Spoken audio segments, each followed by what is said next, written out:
Bien, amado. Que el Dios de paz les bendiga. Es una alegría para nosotros estar nuevamente acá en nuestra iglesia para compartir con ustedes un momento de alabanza y también una reflexión de la siempre eterna y poderosa palabra del Señor. Que Dios les bendiga. Hoy hemos querido compartir algunas alabanzas tradicionales, ¿cierto? Pentecostales, algunas hermanas del grupo de mandolinas y alguna guitarra que nos está acompañando también mi hermano Brian. Y nos gustaría haber estado con muchas más personas, pero usted sabe que bajo las circunstancias de hoy no se pueden, pero con toda la alegría, con todo el gozo del Señor, esperamos que estas alabanzas sean de una tremenda bendición para ustedes, ¿cierto? Y en un ratito más también un hermano de nuestra iglesia va a estar compartiendo una linda palabra del Señor. Que Dios nos bendiga. Compartimos la primera alabanza.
Confiar en ti,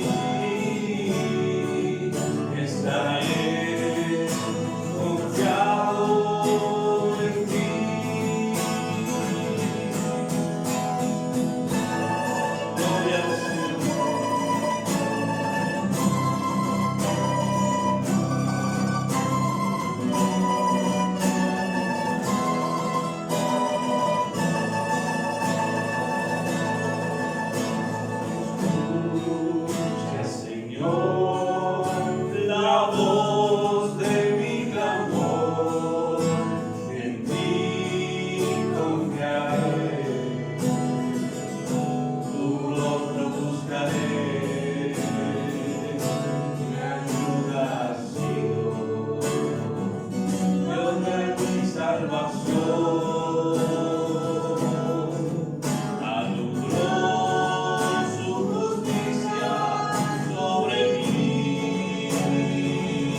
compartido. Esperemos que sea también cierto agradable a sus oídos y la cante, la entone con toda esa fe de que aunque un ejército acampe, cierto, Él está con nosotros, Él nos cuida, Él nos protege y siempre estará a favor de nuestra vida. Que Dios les bendiga grandemente. Vamos a compartir enseguida la otra alabanza y luego vamos a estar escuchando una reflexión de su palabra.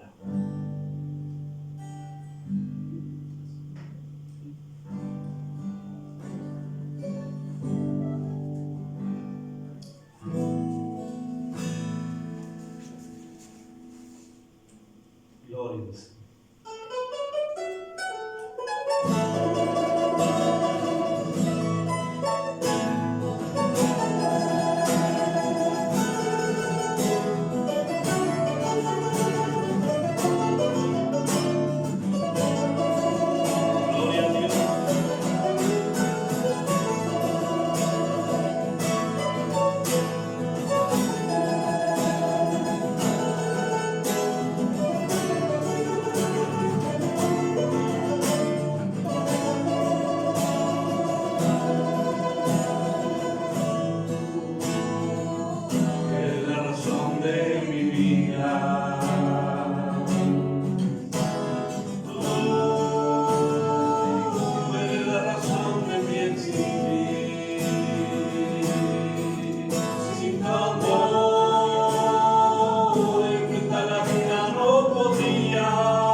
Cuando he caído, tú me levantas.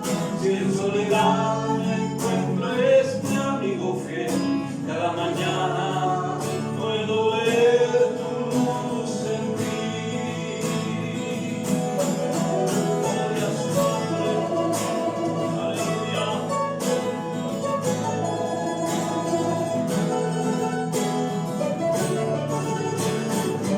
Gloria a Dios.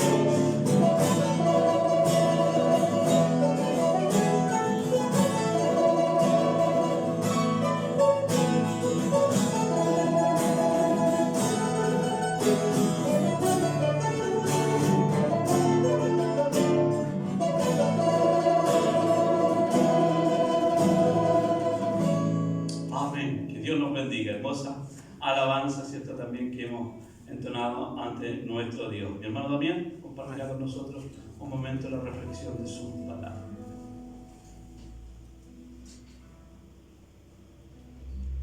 Quiero agradecer al Señor la oportunidad que me concede de poder compartir en esta tarde la palabra del Señor, compartir una palabra en tiempos de pandemia, en estos días difíciles que nos ha tocado, ¿cierto? Aunque gracias al Señor no hemos sido mayormente tocados, pero la incertidumbre está también en nuestro corazón. Pero entendemos y conocemos que Dios es un Dios que está al control de todas las cosas en todo tiempo. Amén. Así que quiero compartir con ustedes una pequeña reflexión de la palabra de nuestro Dios que se va a encontrar en San Juan, capítulo 4. Vamos a leer algunos versículos y compartir esta hermosa historia de nuestro Señor Jesucristo cuando se encuentra con la mujer samaritana. San Juan, capítulo 4, versículo 21.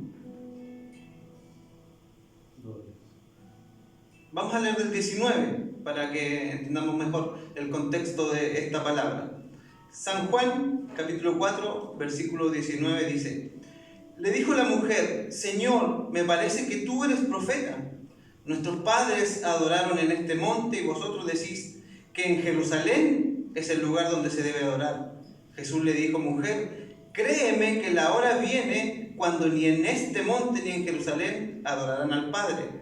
Vosotros adoráis lo que no sabéis, nosotros adoramos lo que sabemos, porque la salvación viene de los judíos.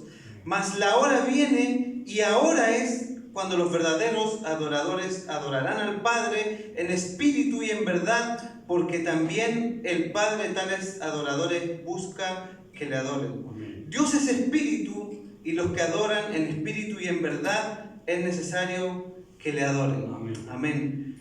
Tremenda palabra del Señor. Una palabra que conocemos, la hemos predicado, la hemos escuchado muchas veces y nos muestra el encuentro del Señor Jesús con una mujer que no era una mujer de una muy buena reputación, ¿cierto? Una mujer que estaba viviendo una vida de pecado lejos de Dios, por lo que nos muestra la Escritura. Si nosotros nos vamos a cómo fue el encuentro de Jesús y la mujer samaritana y leemos el capítulo 4 completo, nos damos cuenta que Jesús llega a un lugar mientras sus discípulos van a una ciudad y él comienza a entablar una conversación con una mujer que fue a un pozo a buscar agua. Y Jesús le dice a la mujer: dame de beber. Pero había un pequeño problema. Esta mujer era samaritana y Jesús, como todos sabemos, era judío. Y entre los judíos y los samaritanos había una tremenda enemistad, ni siquiera se podían ver. De hecho, Jesús también hace una parábola cuando nos habla la parábola del buen samaritano. Y nos muestra, y Jesús pone a los samaritanos en una posición un tanto difícil. Pero para el Señor, para nuestro Señor, no hay condición que nos impida acercarnos a Él o que nos impida que Él se acerque a nosotros, como vemos en esta parte de la palabra. La mujer fue a sacar agua para sustentar su cuerpo físico, pero se encontró con el dador del agua que salta para vida eterna. Entonces Jesús le dice a la mujer: dame de beber, y la mujer se asombra y le dice: pero tú, siendo judíos, me pides a mí y me dices dame de beber. Y Jesús le dijo: si conocieras el don de Dios, y eso es tremendo, y supieras quién te dice dame de beber, tú le pedirías pedirías a Él y Él te daría. ¿Se da cuenta? Tú le pedirías a Él y Él te daría agua viva. Entonces la mujer empieza a entablar una conversación y Jesús empieza a llevar a la mujer a mostrarle su necesidad de Dios. Aunque la mujer siempre quiere aterrizar la conversación a lo cotidiano, a lo trivial, a lo de este mundo, Jesús siempre la lleva un paso más allá. Y Jesús la hace pensar un poco más allá. Entonces, siguen conversando. Jesús le dice que cualquiera que bebiera del agua que Él ofrece no tendría sed jamás. Y esta mujer, cuando oye eso, como que algo se despierta en su corazón y le dice: sí, quiero, dame de esa agua. Y ahí Jesús confronta el problema que tenía esta mujer, y que era un problema complejo si lo vemos desde nuestra perspectiva. Una mujer que había tenido 5 maridos y aún estaba con una persona que no era su marido. Y Jesús confronta la necesidad espiritual de esta mujer, el pecado que la separaba de Dios. Porque si hay algo que nosotros como iglesia hemos comprendido, es que cuando pecamos nos separamos de Dios. El pecado, en el Génesis, cuando Dios le dice a Adán, le dice: si tú comes, si tú desobedeces de esta orden, ciertamente morirás. Y no era una muerte física. Nosotros sabemos que Adán no murió en el momento físicamente, aunque sí entró la muerte física en él, pero automáticamente él no murió. A la muerte que se refiere la palabra es a la separación.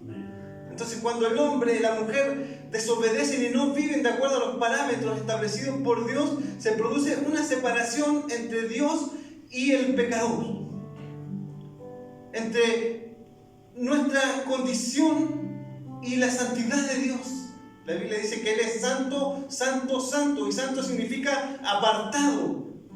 Entonces, esta mujer no podía establecer o entablar una relación con Jesús o con Dios, porque había en su corazón un problema que era el pecado.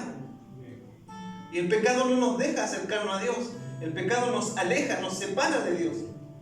Entonces Jesús le dice a esta mujer: ve y busca a tu marido. Y esta mujer, me imagino la cara que habrá puesto o cómo se habrá demudado su semblante cuando Jesús la confronta. Pero se excusa y le dice: no tengo marido. Pero Jesús, que conocía la vida y el corazón de esta mujer, le dice: bien has dicho, no tengo marido, porque 5 maridos has tenido y aún el que tienes ahora no es tu marido. Y ahí esta mujer se da cuenta que está frente a una persona diferente. Se da cuenta que está frente a una persona que no solamente la ve exteriormente, sino que también la conoce interiormente.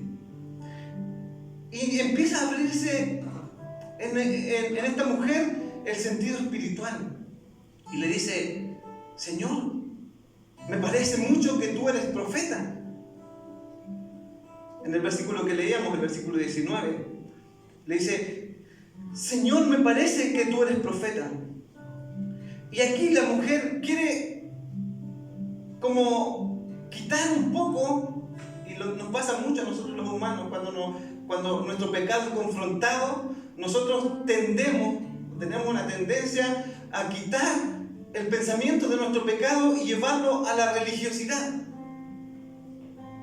Entonces esta mujer, cuando se confronta su pecado, ella quiere desviar la atención de Jesús, y ojalá que Jesús no siga viendo el pecado que hay en ella y lo lleva a pensar en la religiosidad. Como que desvía la mirada, como que desvía lo que Jesús le estaba hablando. Pero Jesús quería saciar la necesidad espiritual de esta mujer. Entonces la mujer le dice: me parece que eres profeta. Y le dice: nuestros padres adoraron en este monte, y nosotros decimos que en Jerusalén es el lugar donde se debe adorar. Ahí había una tremenda confusión. Los samaritanos vivían cerca del monte donde Abraham presentó el primer sacrificio a Dios, o donde Abraham levantó el primer altar a Dios. Ahí vivían los samaritanos, y ellos decían que ese era el lugar que se debía adorar a Dios, porque ellos no entendían que Dios que Dios no es un lugar físico. Ellos no lo entendían. Entonces, esta mujer desvía la atención de Jesús hacia hacerlo pensar en lo religioso, lo que lo separaba. Si había algo que separaba a estos dos pueblos, era la religiosidad. Ellos decían, en este monte se debe adorar, y los judíos decían, en Jerusalén. Pero Jesús va mucho más allá y empieza a indagar en la necesidad de esta mujer. Le dice, mujer, créeme que la hora viene cuando ni en este monte ni en Jerusalén adoraréis al Padre. Vosotros adoráis lo que no sabéis, porque los que estaban equivocados eran los samaritanos. Los judíos estaban en lo correcto. Sin embargo, Cristo vino a quitar toda esa ley, esa carga, esa religiosidad de los hombros de los judíos y a traer la verdadera libertad. La libertad del Espíritu. Mire, dice, vosotros adoráis lo que no sabéis. Nosotros adoramos lo que sabemos, porque la salvación viene de los judíos. La salvación, Jesús, nacido de la tribu de Judá, nacido de los judíos, la salvación venía de los judíos. Pero Jesús ahora le hace una declaración que es muy importante para entender lo que estamos nosotros viviendo en este tiempo. Jesús le dice que la hora viene, y es más, le dice, ahora es cuando los verdaderos adoradores, Jesús habla de verdaderos adoradores que no se conforman a un lugar físico. Los verdaderos adoradores adorarán al Padre en espíritu y en verdad, porque también el Padre tales adoradores busca que le adoren. El problema de esta mujer era entender dónde adorar. Pero Jesús le hace entender que no es un lugar físico. El lugar físico no es irrelevante, sino lo irrelevante es la naturaleza de nuestra adoración. En este tiempo que vivimos ya no tenemos, y ya llevamos más de un mes y medio sin reunirnos en este lugar que hoy nosotros estamos. Sin embargo, debemos seguir siendo hijos de Dios, adoradores. Amén. Ya sea en este lugar, ya sea en nuestra casa, ya sea en nuestro trabajo, cuando caminamos, tenemos que tener un corazón que adore al Señor. No es en el monte, ni es en Jerusalén, no es en la iglesia, no es en una plaza, no es en una esquina, no es en un congreso, no es en una gran asamblea donde debemos adorar a Dios, sino es en nuestro diario vivir. La naturaleza de nuestra adoración es lo que importa, le dice Jesús a la samaritana. Por eso le dice que ella tiene, o que el Padre busca verdaderos adoradores que le adoren en espíritu. Cuando aquí dice espíritu, no está hablando del Espíritu de Dios, el Espíritu Santo, porque lo dice con minúscula. Está hablando del Espíritu nuestro, o sea, una adoración que nace con todo nuestro corazón hacia el Padre. Entonces, primero, ¿dónde adorar? No hay un lugar físico. De hecho, el apóstol San Pablo nos habla en Hechos 17, cuando se encuentra con los atenienses, y le dice, el Dios que hizo los cielos y la tierra, dice, no habita en templos hechos por manos de hombres, ni es adorado por los hombres como si necesitase de nosotros, sino que Él, siendo el sustentador de todas las cosas, dice que da vida a los hombres. Entonces, no hay un lugar físico donde adorar a Dios. Podemos adorar a Dios en nuestros hogares, en la intimidad de nuestra familia, como lo hemos estado viviendo y aprendiendo en este tiempo. De esta forma, Dios nos está enseñando a que debemos ser adoradores. Nuestra adoración tiene que nacer de nuestro corazón. Ahora, ¿cómo debemos adorar? La respuesta la da Jesús. Dice, es en espíritu, con todo nuestro corazón, que nazca de adentro, que entendamos a quién estamos acudiendo, que entendamos quién es Dios, Que entendamos que Dios no es cualquier persona, es el Rey del universo. Él es el dueño de todas las cosas.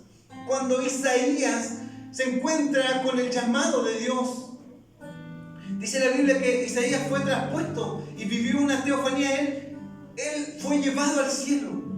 Y cuando él, de repente me imagino, abre los ojos y se da cuenta dónde estaba, él dice: yo vi al Señor en su trono, y su trono era alto y sublime. Ahí está Dios. Dios está por sobre nosotros. El trono de Dios es alto, Él es grande, Él es lo más grande que existe. Entonces, nosotros debemos adorar en espíritu porque Él es nuestro Dios. No por lo que nos dé, no por lo que vivimos, no por lo que Él nos entrega, sino por lo que Él es. Él es un Dios soberano, alto y sublime. Entonces, ¿cómo adorarle? Con un corazón sincero, con un corazón contrito. David en el Salmo 51 dice que al corazón contrito y humillado Él no desprecia jamás. Entonces, cuando usted llega a adorar al Señor con un corazón y es capaz de entender a quién está adorando, Dios va a encontrar esa adoración porque Él la está buscando. Entonces, ¿cómo debemos adorar? No tiene que ver con ceremonias, con liturgias, con rituales. No hay formas correctas.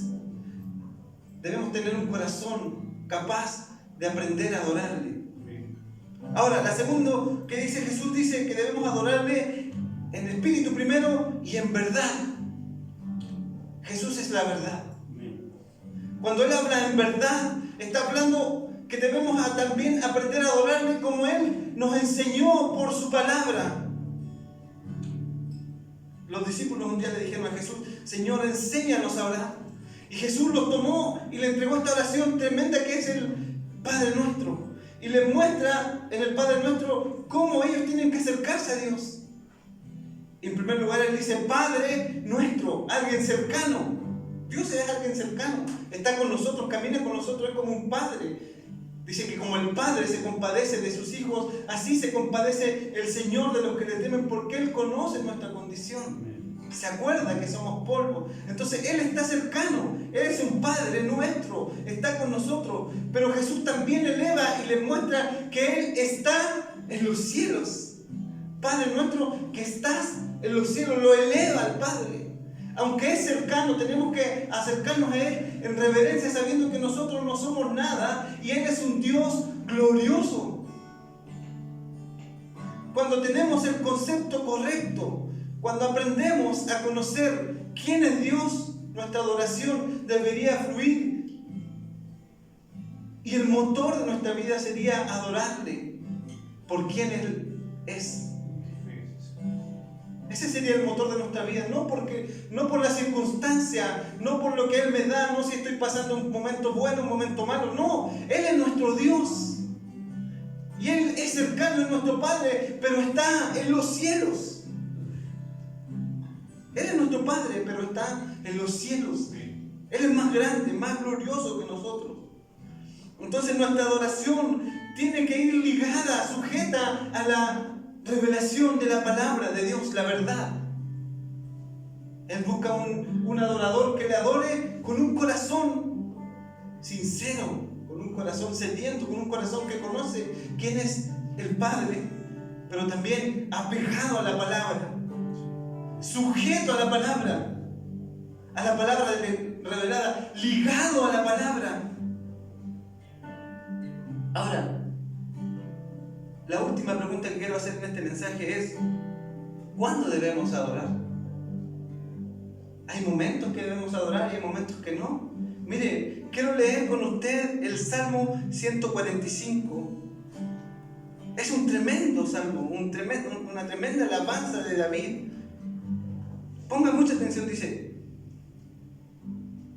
Salmo 145, versículo 1. Te exaltaré, mi Dios, mi Rey, y bendeciré tu nombre eternamente y para siempre. Cada día te bendeciré. Cada día te bendeciré y alabaré tu nombre eternamente y para siempre. Grande es el Señor y digno de suprema alabanza, y su grandeza es inescrutable. Generación a generación celebrarán tus obras y anunciarán tus poderosos hechos. En la hermosura de la gloria de tu magnificencia y en tus hechos maravillosos meditaré. Del poder de tus hechos estupendos hablarán los hombres, y yo publicaré tu grandeza. Proclamarán la memoria de tu inmensa bondad y cantarán justicia. Clemente y misericordioso es el Señor, lento para la ira y grande en misericordia. Bueno es Jehová para con todos, y su misericordia sobre todas sus obras. Te alaben, oh Jehová, todas tus obras, y tus santos te bendigan. Lo que está diciendo el salmista en este salmo, comienza diciendo que cada día bendecirá al Señor. ¿Cuándo hay que adorar al Señor? En cada momento de nuestras vidas. En cada instante, cuando nos levantamos, abrimos nuestros ojos, alabamos la gloria de la magnificencia del poder de Dios, porque nos ha dado un día más de misericordias. Antes de almorzar, decimos gracias, Padre, por lo que tú nos das, y estamos adorando y alabando al Señor. Cuando nos reunimos con nuestra familia, tenemos que ser capaces de mirar a nuestra familia y decirle: oh, qué grande es nuestro Dios, nos dio un día más de su misericordia. Entonces, la adoración es constante, la adoración es diaria, es de cada momento. Esta mujer, la samaritana, quería sujetar su adoración a un lugar físico, pero Cristo le enseñó que Dios es el Padre, está buscando verdaderos adoradores que le adoren en espíritu y en verdad. No sabemos cuánto tiempo estaremos sin congregarnos, hermanos, pero lo que sí sabemos es que todo este tiempo que no nos congreguemos tenemos que seguir alabando, glorificando, exaltando, levantando el nombre del Señor, porque Él es bueno. Porque Él no se sujeta a una circunstancia.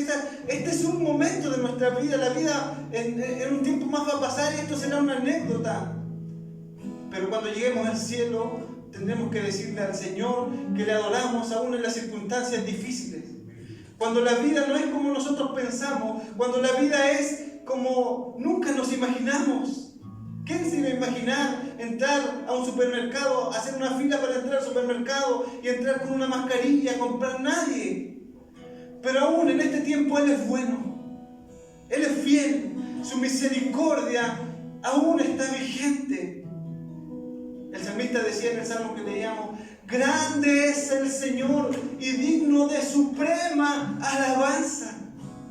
Él es grande, Él es digno de suprema alabanza. Cuando nosotros logramos entender a quién adoramos, vamos a adorarle en todo tiempo. No adoramos a un Dios de mentira, adoramos a un Dios verdadero. No adoramos a un Dios que no tiene el control sobre el mundo. Adoramos a un Dios que está por sobre los reinos de los hombres y gobierna. El Salmo 97 dice algo tremendo: Jehová reina, regocíjese en la tierra. Él está al control. El salmista en el Salmo 12 pregunta: ¿por qué se amotinan los pueblos? ¿Por qué se amotinan la gente y los pueblos piensan cosas vanas? El hombre piensa que Dios ha desaparecido, que Dios no está al control. Pero la palabra nos enseña que Dios está al control. Nunca podremos entender ciertas cosas de Dios. Por más que queramos con nuestra mente finita entender a un Dios infinito, no lo podremos hacer. Imagínense, el apóstol Pablo, un hombre que conoció tanto la grandeza de Dios, escribe en Romanos 11, en el versículo 33, y dice: oh profundidad de la riqueza, de la sabiduría y de la ciencia de Dios. Cuán insondables son tus juicios e inescrutables tus caminos. Porque ¿quién entendió la mente del Señor? ¿Y quién fue su consejero? ¿O quién le dio a Él primero para que le fuese recompensado? Porque de Él y por Él y para Él son todas las cosas. A Él sea la gloria por los siglos. Amén. Ese es el Dios que servimos. El Dios de las riquezas inescrutables. El Dios que no mira la condición. Jesús no miró la condición de la samaritana. No miró su pecado, sino que le ofreció de esta agua que hoy nosotros podemos acercarnos y beber. Esa agua que salta para vida eterna. Hermanos, donde esté, adore a Dios. Con quien esté, adore a Dios. También en su casa puede levantar sus manos y glorificar el nombre de este Dios maravilloso. También lo puede hacer en cualquier lugar, en cualquier circunstancia. Él sigue siendo digno de toda gloria y de toda alabanza. El salmista dice en el Salmo 34: bendeciré a Jehová en todo tiempo. Su alabanza estará de continuo en mi boca. Que esa sea la actitud suya, que esa sea la actitud mía. Tenemos días malos, a veces tenemos días difíciles, pero Él sigue estando al control. Sí, aleluya. Él sigue estando al control. Incluso lo dice el salmista en el Salmo 27: aunque mi padre y mi madre me dejaran, con todo Jehová me recogerá. Y en este mismo salmo, en los últimos versículos, dice: hubiera yo desmayado si no creyera que veré la bondad del Señor en la tierra de los vivientes. Aguarda, Jehová, esfuérzate, aliéntese tu corazón. Sí, espera al Señor. Él está al control. Él nos ama y nos sigue amando. Vamos a orar para agradecer por este hermoso mensaje que tenía el Señor para nosotros. Padre de la misericordia, te damos gracias. Gracias por tu Espíritu que está con nosotros, Señor. Queremos ser aquellos verdaderos adoradores que tú buscas, Señor. Adorarte con nuestro espíritu, con nuestra fuerza, Señor. Y glorificarte en cada momento de nuestras vidas, Señor. Tú eres nuestro Dios, Señor. Te adoramos por lo que tú eres, no por lo que tú nos das. Señor, y aunque todo nos faltara, seguiremos adorándote porque tú eres nuestro Dios. Permítenos ser como el salmista, Señor, y bendecirte en todo tiempo, Señor, y que tu alabanza esté de continuo en nuestra boca, Señor. Bendice a tu iglesia, bendice a mis hermanos ancianos, Padre, los que están pasando un momento difícil, Señor. Susténtale, sé tú su fuerza, Señor, de aquellos que están tristes. Usted les pueda fortalecer a través de estos tiempos, Señor, que también preparamos para usted. Padre, les bendecimos y les glorificamos en el nombre de Jesús, nuestro Señor. Amén.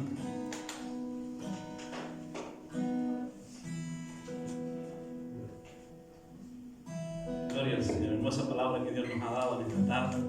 Y vamos a terminar compartiendo esta hermosa alabanza también, que creo que corrobora esta hermosa alabanza. En cualquier lugar donde estemos podemos adorar a este Dios en espíritu y en verdad.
tremenda palabra haya sido de bendición para vuestras vidas. Esperamos haber sido cierto de bendición para ustedes y que la gracia del Señor esté con todos vosotros. Que Dios les bendiga.